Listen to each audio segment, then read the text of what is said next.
Halo Sobat Pokop, teman-teman bonsai Indonesia. Jumpa lagi dengan saya Rudi Julianto dalam channel YouTube Pokop Art. Apa kabar teman-teman? Semoga kita semua dalam keadaan sehat dan baik-baik saja. Oke, ini adalah santiki, pohon santiki yang baru kita dapat dari Kota Bima. Itu tadi ada sedikit video pada saat kita mendapat kiriman pohon ini, dan sekarang sudah dibuka kurang lebih 5 hari dalam perjalanan. Pohon dalam kondisi yang baik ya. Intinya syukurlah pohonnya saya terima dalam kondisi yang baik. Pohon ini sangat menarik perhatian saya. Waktu beberapa minggu yang lalu saya ada workshop di Kota Bima, karena saya kepingin melakukan perubahan ataupun styling ulang dari pohon ini, karena kondisi gerak batangnya yang menurut saya sangat unik, sangat tidak biasa ya. Nah, bagaimana saya akan nanti melakukan perubahan-perubahan ini, kemudian analisa apa sehingga pohon ini akan saya rubah menjadi ataupun menggunakan konsep membuat bonsai tropis ya. Apakah dengan pohon yang berbatang ekstrim seperti ini kita tetap dapat menampilkan kesan kehidupan pohon tropis yang hidup di alam? Kita lihat apa yang saya lakukan terhadap pohon ini. Ya, sebelumnya itulah tadi penekanan konten saya. Jadi saya akan melakukan restyle terhadap pohon ini ya.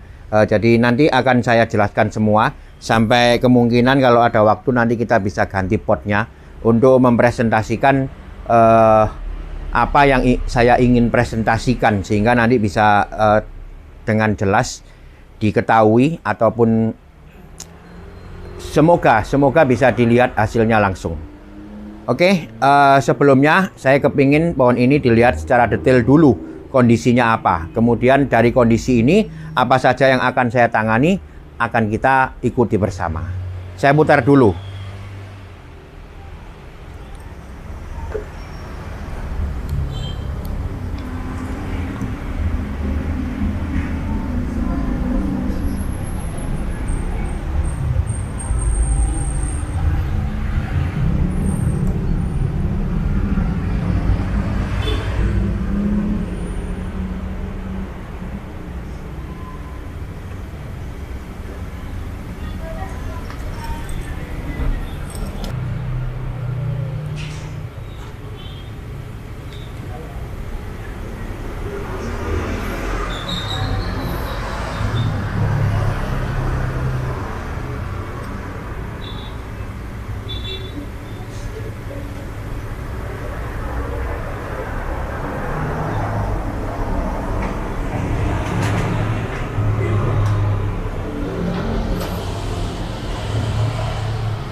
Nah, itu tadi kondisi dari pohon ini.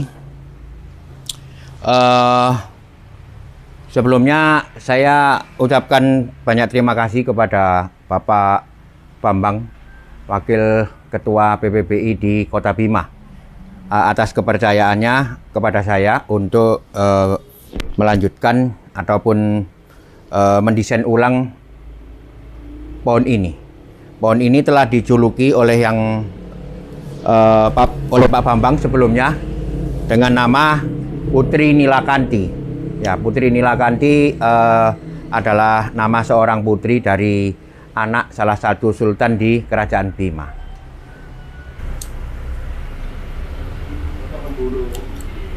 Oke, seperti biasa, apa yang saya lakukan terhadap ataupun pada saat pertama kita menangani sebuah bahan bonsai, baik itu sudah jadi seperti ini ataupun bahan dari dasar, adalah membaca ataupun menganalisa dulu gerak batangnya. Pohon ini apabila kita amati mempunyai dua batang, ya, yang satu jelas ini, kemudian yang kedua tumbuh menyamping dan kemudian pecah di sini menjadi dua, dan kehidupannya kemudian adalah saling menjalin, sehingga bisa saya kelompokkan menjadi dua. Satu adalah kehidupan yang saling menjalin ini, ya, satu lagi adalah kehidupan yang ini lurus ke atas. Ya.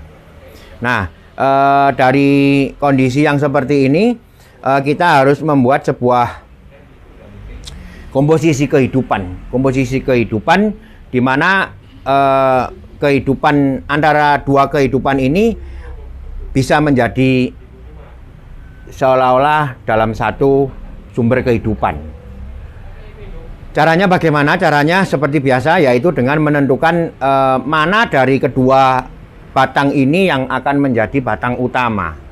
Tentunya itu adalah keputusan yang sudah diambil di awal dulu, mungkin pertama kali pohon ini dibuat desainnya, yaitu pohon yang ini sebagai pohon utama dan bisa menampilkan mahkota utama pada posisi yang paling atas, dan nantinya bisa dibuat susunan tajuk yang paling besar.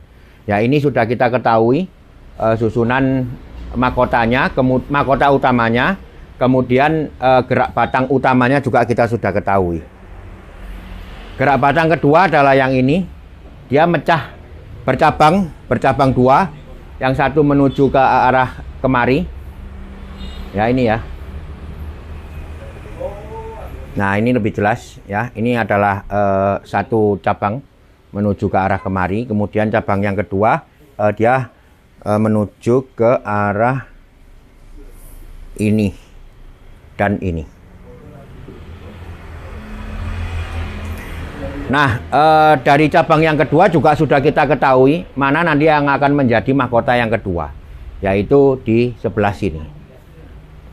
Nah, setelah kita mengetahui mana gerak batang utama dan mana gerak batang yang kedua, kemudian selanjutnya menentukan letak mahkota sudah.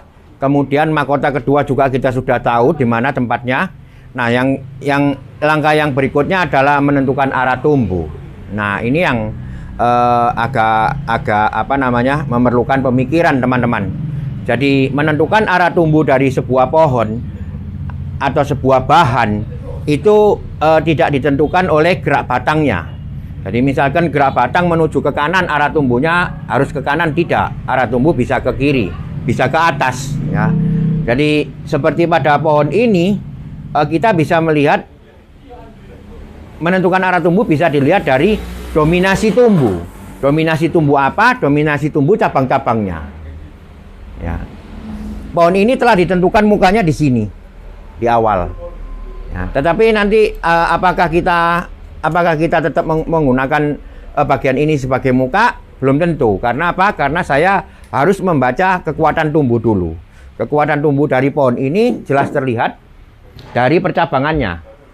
Ya, jadi ini adalah kekuatan tumbuh cabang, kekuatan tumbuh cabang, kekuatan tumbuh. Bahkan ini juga ada kekuatan tumbuh. Ya, ini ada kekuatan tumbuh, kekuatan tumbuh, kekuatan tumbuh. Ya.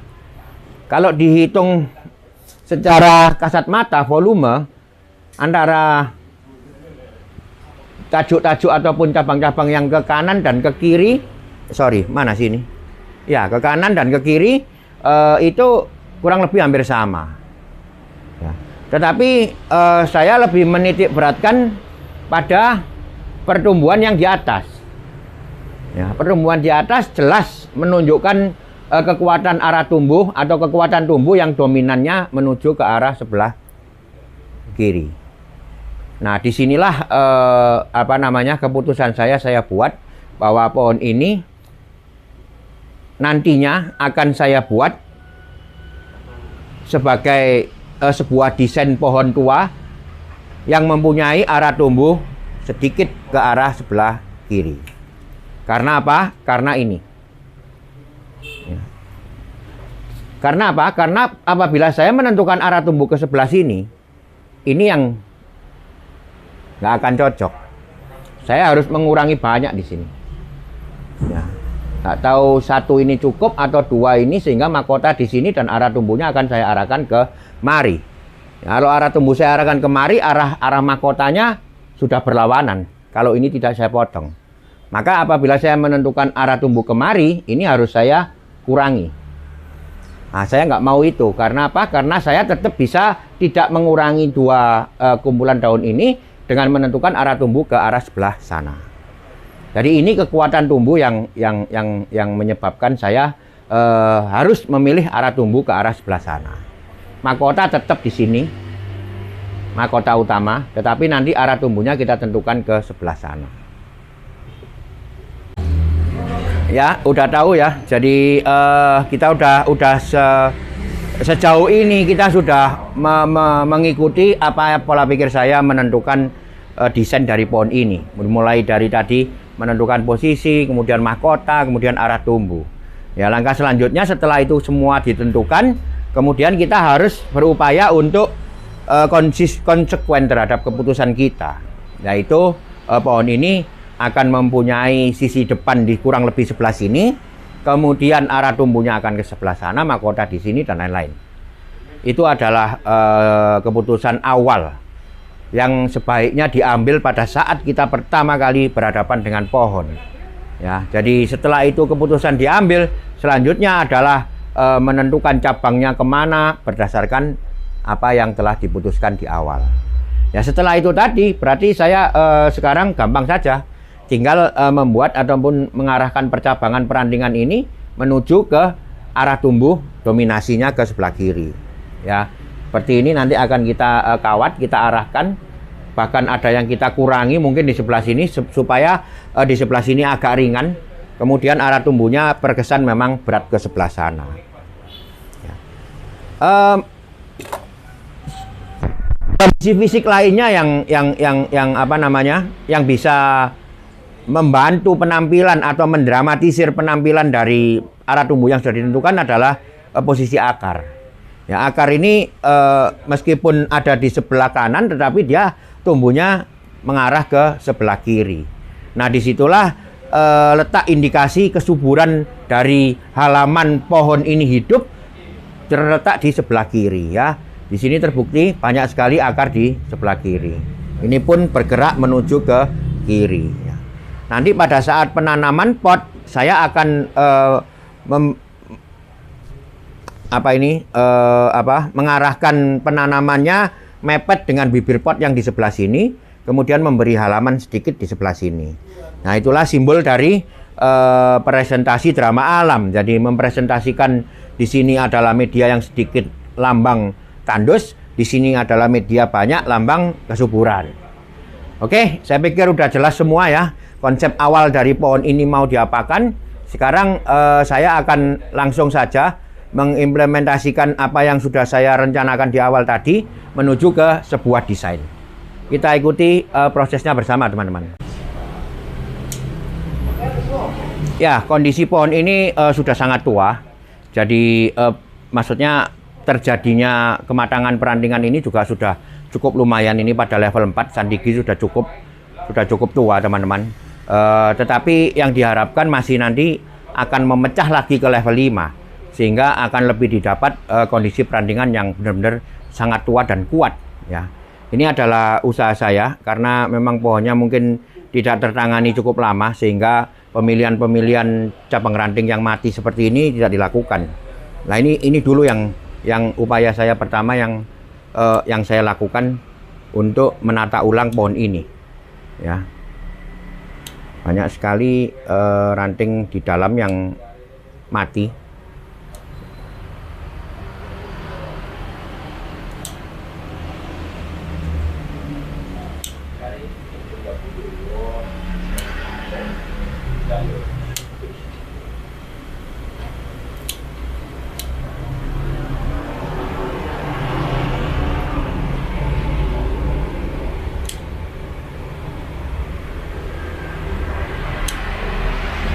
Kemudian pertumbuhan-pertumbuhan liar seperti ini yang pasti tidak akan kita pakai, kita buang dulu. Jadi dalam kondisi yang seperti ini kita tetap mengusahakan pertumbuhan daun berada di ujung, ya. Pertumbuhan daun yang di dalam kita buang dulu. Ya, seperti ini bisa dilihat ya. Nah, ini ada pertumbuhan daun yang di dalam ini sendirian gini, ini dibuang dulu.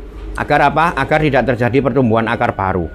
Agar pertumbuhan akar tetap terfokus pada perpecahan yang sekarang ini, yaitu ke level 4. Di sini juga terlihat ada, kita buang. Ya, ini dulu yang akan saya lakukan teman-teman. Nanti setelah ini akan kita lihat bersama kondisinya seperti apa, kemudian saya akan melakukan pengawatan. Oke, saya lanjutkan dulu dengan proses pemilihan. Nah, ini tadi udah saya melakukan pemilihan, kira-kira cabang ranting mana yang nantinya tetap saya pertahankan untuk bisa saya pergunakan pada saat penataan ulang. Sekarang saya sedang melakukan pengawatan. Pengawatan sekali lagi teman-teman dilakukan pada cabang ranting yang paling besar dulu. Jadi menggunakan kawat yang disesuaikan.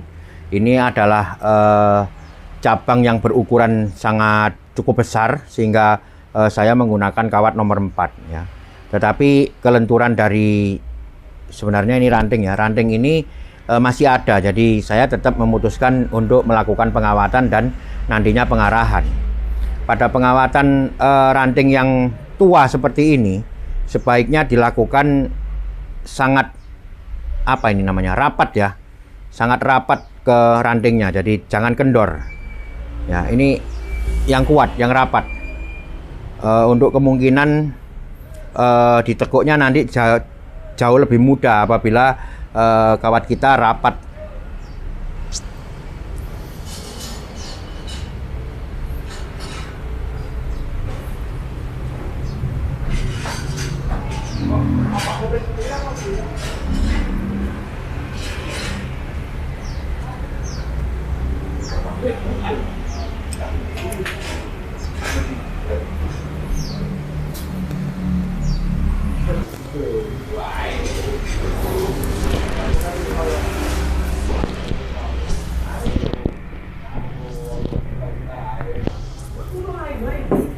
Nah, kurang lebih demikian.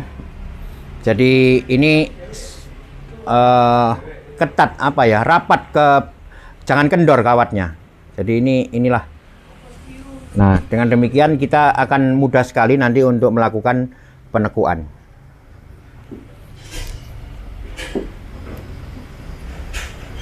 Ini lagi ada satu cabang yang kepingin nanti sedikit saya arahkan sehingga perlu saya kawat.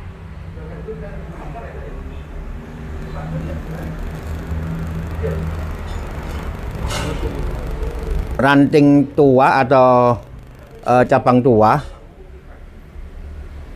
apabila kita melakukan pengarahan ulang seperti ini, dia akan lebih mudah untuk nurut daripada cabang ranting yang muda. Jadi kenapa demikian? Karena di sini proses kayunya udah terjadi. Jadi yang kita tekuk, mohon berhati-hati jangan sampai ada kerusakan ataupun patah atau retak, karena bisa merusak jaringan kambium. Jadi hati-hati sekali untuk melakukan penekuan pada cabang ranting yang tua seperti ini. Tetapi apabila kita berhasil kita arahkan, tidak lama akan nurut. Nurut artinya tetap stay pada posisi ataupun arahan yang kita sudah tentukan.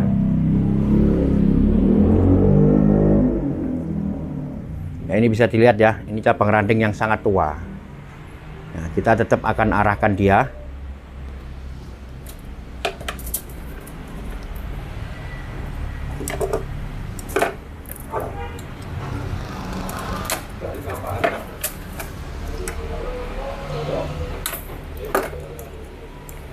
Di sini saya melakukan sekaligus kawat 2 kawat untuk nantinya akan dipecah ke ranting yang sebelah sini dan sebelah sini. Jadi satu ranting akan saya satukan dalam 2 kawat.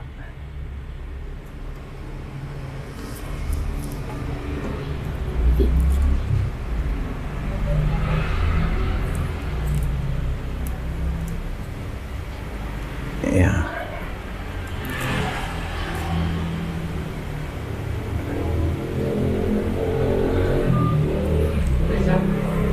Diusahakan kawatnya yang satu dengan yang lain tidak saling menumpuk, tetap pada jalurnya sejajar terus, dimulai dari awal sini sampai nanti ke ujung, diusahakan sejajar terus.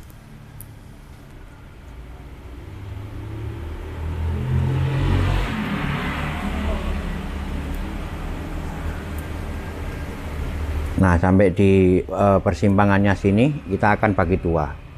Yang satu mengarah ke sebelah sini, yang satu ke sebelah sini.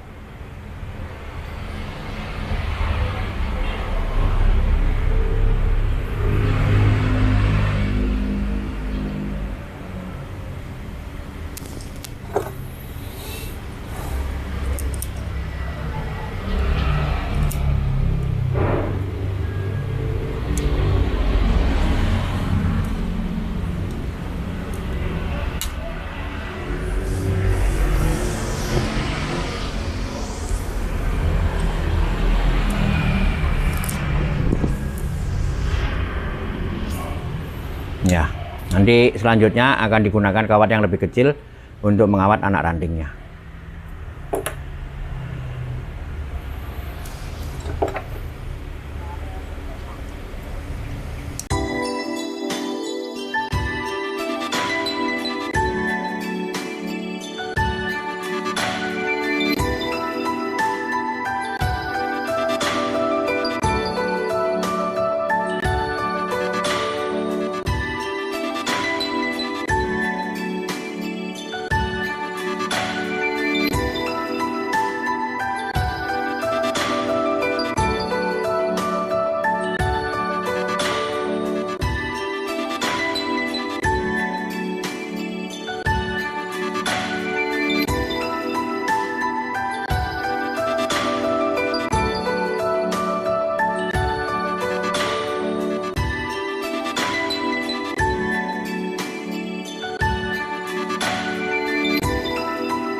Ini udah selesai teman-teman. Tadi saya melakukan pemilihan dulu, kemudian apa namanya pemasangan kawat dan pengarahan sesuai dengan konsep yang saya kehendaki.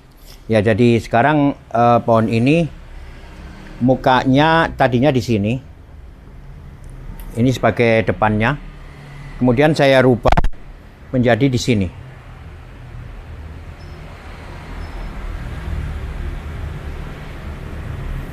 Ya, jadi dengan demikian arah tumbuh yang tadinya udah saya tentukan ke arah sebelah kiri lebih nampak terlihat. Ya, jadi ini adalah masalah angle di mana kita melihat pohon ini. Apabila kita sedikit jeli dan kemudian konsekuen dengan konsep yang telah ditentukan di awal, maka pasti kita menemukan posisi terbaik ataupun muka terbaik dari pohon ini. Ya, saya sekarang memilih ini sebagai mukanya. Nanti secara keseluruhan akan saya jelaskan lagi. Sekarang saya akan melakukan repotting pohon ini. Repotting kemudian sekaligus membersihkan kayu keringnya dan nanti akan kita oles dengan lem sulfur. Oke? Kita ikuti prosesnya teman-teman bersama.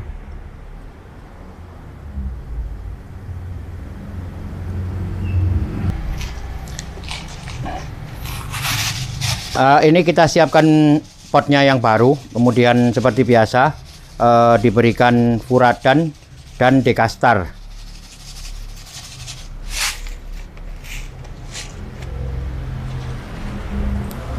Pot disiapkan pengikat pohon agar nanti pada kondisi dia di media yang baru atau di pot yang baru akar tidak goyang dulu.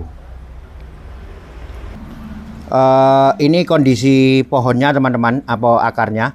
Jadi pohon ini ditanam di media campuran antara pasir laut, pasir pantai dengan di Kota Bima dulu ada yang namanya seperti batu apung.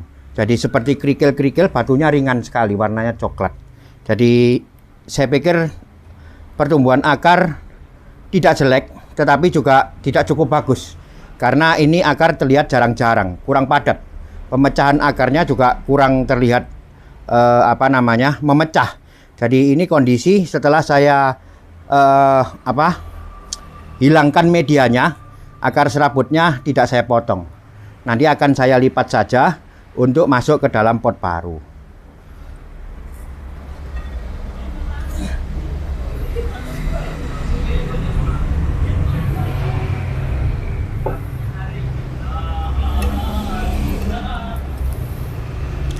Ya, root ball dari pohon ini sengaja tidak saya buang banyak.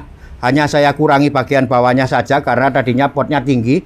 Kemudian saya sekarang menggunakan pot yang agak tipis, sehingga saya masih dapat menyisakan cukup banyak root ball, kurang lebih 60% ini. Cukup bagus, root ballnya juga masih padat. Ini yang sangat kita jaga. Jadi pada saat kita mengganti media atau mengganti pot, atau harus menipiskan media dan lain-lain, root ball dari pohonnya atau gumpalan akar di sekitar pangkal pohon ini jangan sampai rusak. Itu yang paling penting. Ya, rusak bisa karena kondisi media yang jelek, bisa karena kondisi yang medianya lepas. Nah, itu dijaga agar root ball-nya tetap utuh. Itu yang paling penting. Soal media yang lain dikurangi 40%, dikurangi 30% tidak masalah. Asal untuk sandigi akarnya tidak dipotong. Terutama dalam kondisi pohon yang sudah kondisi yang punya kematangan seperti ini. Jadi apabila kita memotong akar sandigi, ada resiko kematian jalur. Karena seperti saya sering utarakan bahwa sandigi ya, ini sudah selesai teman-teman. Sayang sekali saya tidak bisa mempraktekkan bagaimana memberikan lem sulfur pada kayu keringnya karena waktunya yang belum dapat. Nanti lain kali saya praktekkan bagaimana cara kita mengoles lem sulfur pada kayu kering uh, sebuah konsep. Oke, inilah hasil yang telah saya lakukan pada hari ini, perubahan yang telah saya lakukan pada hari ini, yaitu yang paling utama adalah tentunya memperjelas konsepnya. Memperjelas konsepnya lewat apa tadi? Yaitu lewat penentuan posisi, kemudian penentuan arah tumbuh, dan kemudian penataannya disesuaikan dengan konsep yang telah ditentukan. Nah, sekarang pohon ini sudah saya repotting menggunakan pot yang menurut saya cukup cocok ini.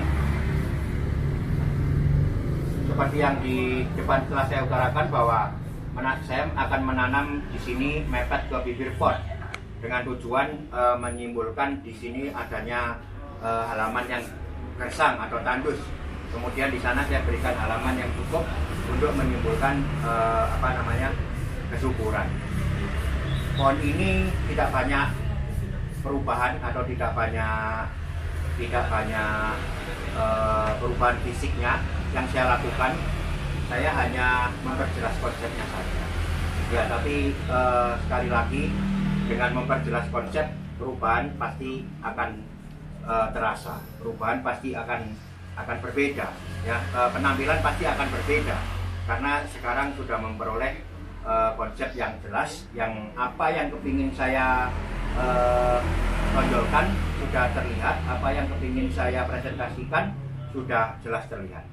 Kondisinya sekarang pohon subur karena tadi kita melakukan repotting dan cukup banyak mengurangi media. Saya belum berani melakukan pruning.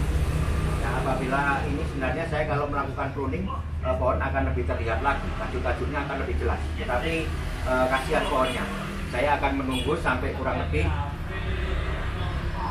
sudah mempunyai tarikan. Artinya ujung-ujung tunas yang ada ini bisa berwarna hijau muda dan mulai ada upaya tumbuh atau tarikan.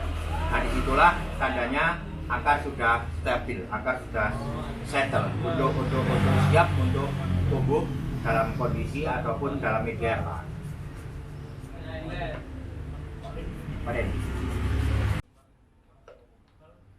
Ya, membuat bonsai teman-teman, apabila kita mempunyai definisi ataupun komitmen membuat miniatur pohon, itu adalah konsekuensinya adalah kita harus meniru kehidupan pohon tua di alam ataupun meniru pola tumbuh pohon tua yang hidup di alam. Sekali lagi itu sangat penting sekali untuk dipegang teguh sebagai dasar kita atau pola pikir kita membuat bonsai. Nah, jadi dengan demikian apapun bahannya, seperti ini bahannya terasa ruwet, terasa ekstrim, terasa banyak yang ngomong ini bahan bonsai modern, bahan bonsai ekstrim ataupun apalah itu. Jadi semuanya balik lagi, kita meniru alam, hasilnya apapun harus menyerupai alam, hasilnya apapun harus menyerupai pohon. Nah, itu goalnya di situ. Pohon tua yang hidup di alam tropis tentunya, karena kita membuat bonsai di alam tropis. Jadi tidak perlu berandai-andai untuk berimajinasi bahwa pohon ini hidup di planet Mars atau hidup nanti 30 tahun kemudian atau 300 tahun kemudian, tidak perlu. Jadi pohon natural, alami. Ya, alam kita adalah contoh kita berkarya.